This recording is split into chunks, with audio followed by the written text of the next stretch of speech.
Hello students, आज हम discuss करने जा रहे हैं history and development of oceanography या समुद्र विज्ञान के इतिहास और विकास के बारे में।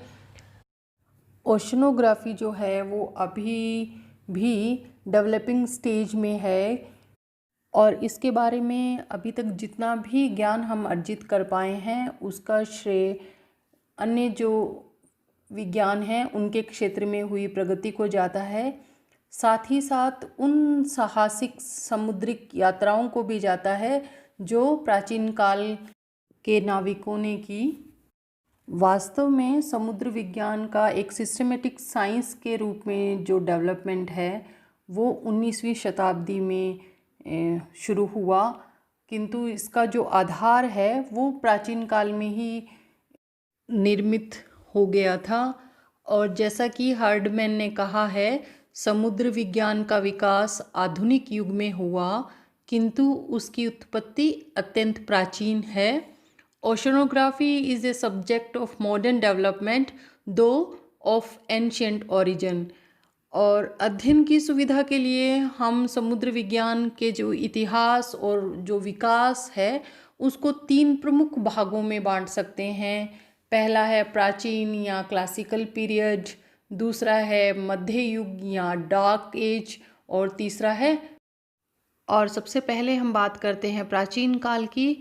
प्राचीन काल में समुद्र विज्ञान के विकास का जो इतिहास है उसे व्यक्तिगत उपागम काल भी कहा जाता है या क्लासिकल पीरियड, और चिरसम्मत काल भी इसे बुलाया जाता है। और इस काल में जितना भी ज्ञान हमें जो मिला है वो जो नाविक थे उनके व्यक्तिगत प्रयासों से मिला, और इनमें जो इतिहासकार थे, दार्शनिक थे और जो सैलानी थे जो सागर किनारे या द्वीपों पे यात्रा की, और उन यात्राओं से संबंधित जो ऑब्जर्वेशन थे, जो रिपोर्ट्स थी, उनसे हमें ओशनोग्राफी के बारे में नॉलेज मिलता है।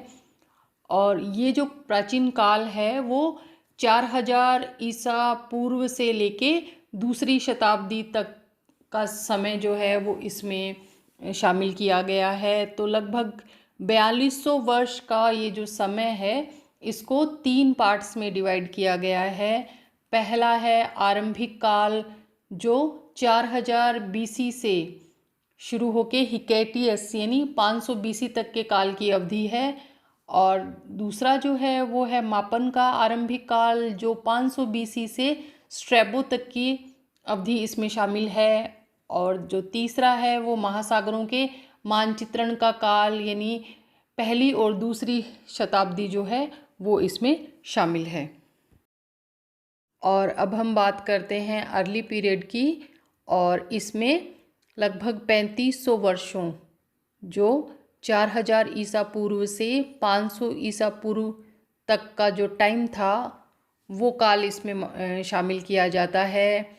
इस दौरान सबसे पहले मिस्रवासी जो थे यानी जो इजिप्शियन थे, इन्होंने 4000 ईसा पूर्व में नेविगेशन के लिए इन्होंने शिप्स बनाने और बोट्स बनाने की जो कला थी वो सीख ली थी।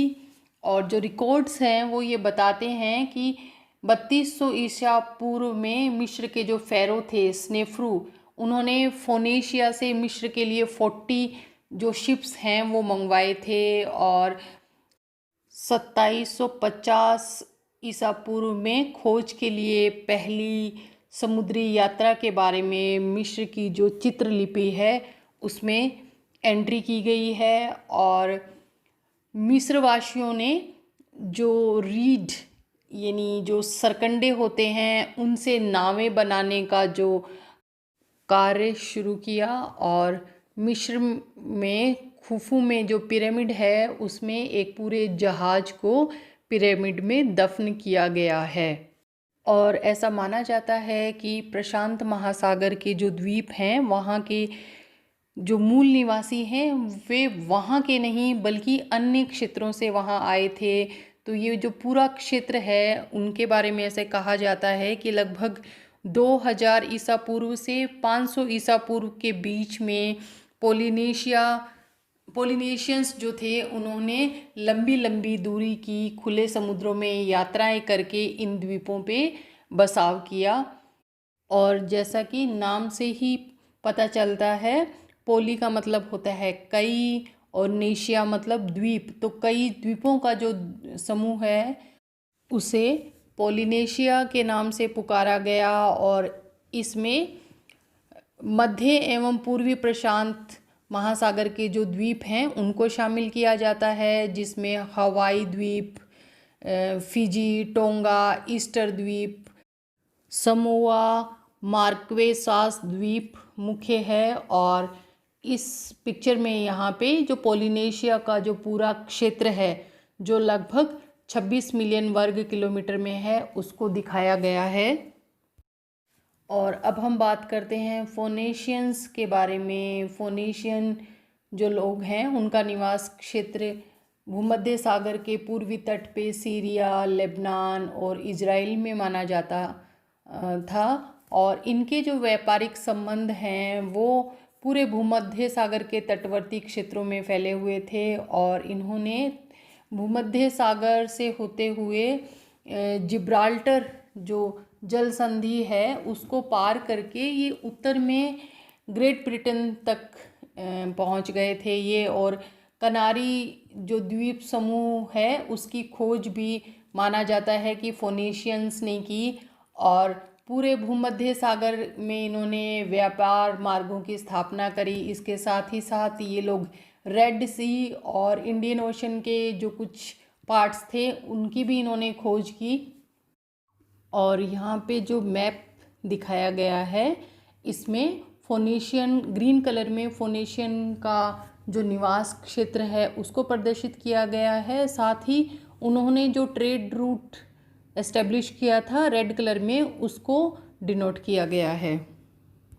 और ऐसा विश्वास किया जाता है कि फोनेशियंस ने सबसे पहले अफ्रीका का सरकम नेविगेशन किया था, यानी वहाँ के जो राजा थे उन्होंने फोनेशियन नाविकों को लाल सागर के रास्ते अफ्रीका के तट के सहारे दक्षिण की ओर भेजा।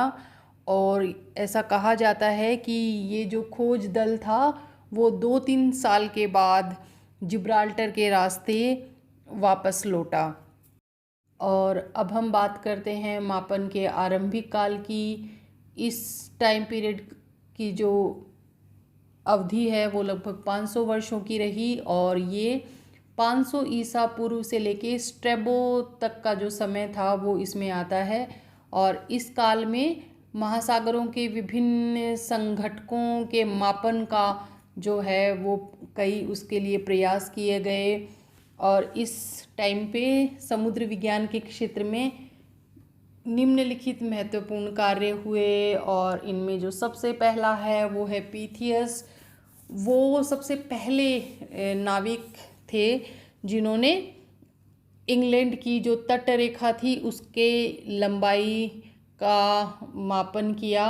और इन्होंने 325 ईसा पूर्व में आइसलैंड तक यात्रा की। पीथियस जो थे वो एक्चुअली खगोलज्ञ थे, यानी एस्ट्रोनॉमर थे। और उन्होंने तारों की सहायता से किसी भी स्थान के अक्षांश एवं देशांतर निर्धारण का प्रयास किया। और अपनी जो समुद्री यात्राएं थी उसके दौरान उन्होंने जो टाइड्स थे उनकी भी स्टडी की। और उन्होंने ये बताया कि टाइड्स जो हैं वे चंद्रमा की आकर्षण शक्ति के प्रभाव से उत्पन्न होते हैं। हेरोडोटस ने 450 ईसा पूर्व में भूमध्य सागर का मैप बनाया, जिसमें उन्होंने 3 जो महाद्वीप हैं उनके जो नाम उन्होंने दिए यूरोपा, एशिया एवं लीबिया द्वारा उसे घिरा हुआ बताया। और उन्होंने महासागरों के लिए मेरे शब्द का प्रयोग किया। और उन्होंने 3 जो महासागर बताए वे थे मेरे इरीथ्रियम, मेरे ऑस्ट्रालिस और मेरे एटलांटिकम। यहाँ ये हेरोडोटस का मैप है वो दिखाया गया है। और इसी काल में इरेटोस्थनीज जो ग्रीक विद्वान थे उन्होंने मिस्र की एलेक्जेंड्रिया से उन्होंने पृथ्वी की जो सरकमफेरेंस है, यानी पृथ्वी की जो परिधि है लगभग, उसका सही निर्धारण किया। उन्होंने ट्रिग्नोमेट्री के आधार पे इसकी गणना की और उनकी गणना में और अभी वर्तमान समय की जो गणना है उनमें केवल 32 किलोमीटर का ही फर्क रहा। यानी इतनी एक्यूरेट लगभग उन्होंने पृथ्वी की परिधि की गणना की। और इसी काल में स्ट्रैबो ने स्थल एवं सागरों का विशद जो विवरण है वो प्रस्तुत किया। और अब हम बात करते हैं महासागरों के मानचित्रण के आरंभिक काल की, जो लगभग 200 वर्षों का जो समय है, पहली और दूसरी शताब्दी का जो समय है वो इसमें शामिल किया जाता है।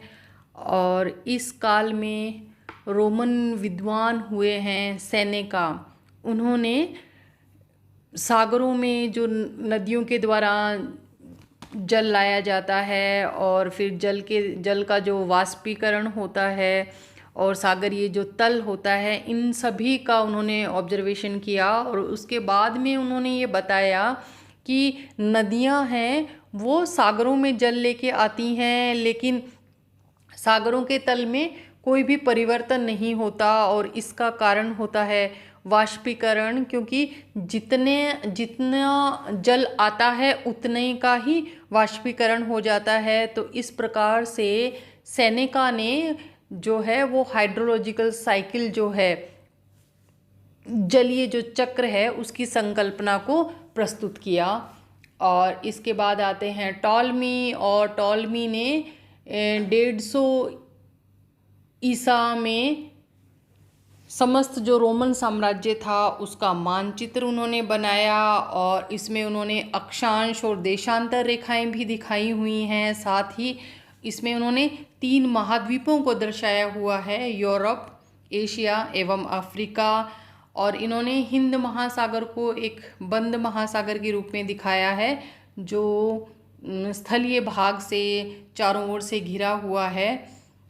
और टॉलमी जो थे वो भूमध्य सागर से प्रभावित थे। और इसी काल में पेसिडोनियम ने सार्डिनिया के पास जो सागर है उसमें 1000 फैदम तक की जो गहराई थी, वहाँ तक की गहराई का उन्होंने मापन किया।